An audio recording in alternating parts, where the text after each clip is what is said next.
La croix est la véritable sagesse.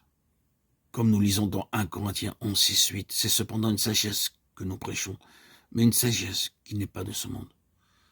Nous prêchons la sagesse de Dieu, un mystère. La prédication de la croix est la puissance de Dieu pour ceux qui sont appelés. Elle détruit en eux l'orgueil de la connaissance, de sorte qu'ils deviennent capables de comprendre la sagesse de Dieu. Chose, dit l'apôtre, Paul, que l'œil n'a point vu, que l'oreille n'a pas entendu et qui ne sont pas montés au cœur de l'homme.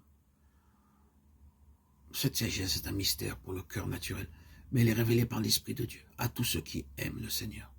Elle ne sera jamais confondue, elle tournera à notre louange lorsque toutes les philosophies et tous les échafaudages des hommes s'écrouleront.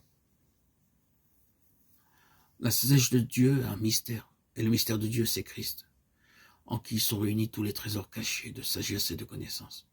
Le Christ, un Messie crucifié, puissance et sagesse de Dieu pour tous ceux qui croient, tant juifs que gentils. 1 Corinthiens 1, 23, 24. L'Esprit de vérité me glorifiera, car il prendra de ce qui est à moi et vous l'annoncera. Jean 16, 13, 14. L'évangile que je vous ai annoncé ne vient point de l'homme.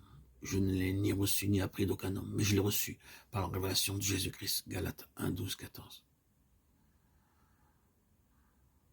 Nous avons déjà cité les paroles de l'apôtre Pierre, déclarant que l'Esprit du Christ inspirait les prophètes qui annoncèrent ses souffrances et la gloire dont elles seraient suivies. 1 Pierre 1, 10, 12. Ceci nous révèle le Fils de l'homme, le Fils de Dieu, comme étant lui-même l'Esprit de prophétie dès la fondation du monde, pour tout ce qui le concerne. Par le Saint-Esprit, il inspirait donc le message de la croix, longtemps avant de venir ici-bas.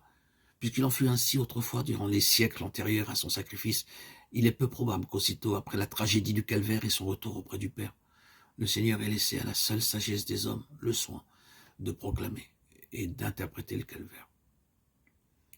Effectivement, bien que les apôtres eussent été les témoins de sa vie et de ses souffrances, le Seigneur ne les laissa pas à eux-mêmes pour annoncer chacun d'eux les diverses impressions qu'ils avaient pu recevoir, pour dire chacun à sa manière ce qu'il avait compris du sacrifice de la croix.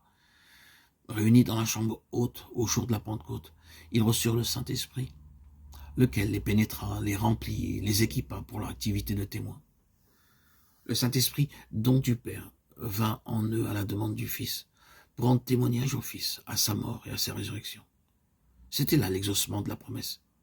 Vous recevrez la vertu du Saint-Esprit qui descendra sur vous, et vous me servirez de témoin. Acte 1, 8. Dès qu'ils l'eurent reçu, les disciples furent transformés. Désormais, la peur des Juifs, des chefs du peuple et la crainte des persécutions ne pouvaient plus les arrêter. Et ils se mirent alors à rendre témoignage à la mort et à la résurrection du Seigneur Jésus. Celui que vous avez crucifié, le faisant mourir, Dieu l'a ressuscité. Dieu a fait Seigneur et Christ Jésus que vous avez crucifié. Vous avez renié le saint, le juste et demandé la grâce d'un meurtrier. Vous avez tué le prince de la vie. Mais Dieu l'a ressuscité des morts. Celui que vous avez crucifié, Dieu l'a ressuscité. Acte 2, 23. Telle fut la prédication des apôtres baptisés du Saint-Esprit. Tel fut le message auquel l'Esprit Saint rendait témoignage par des signes et des miracles accomplis au nom de Jésus.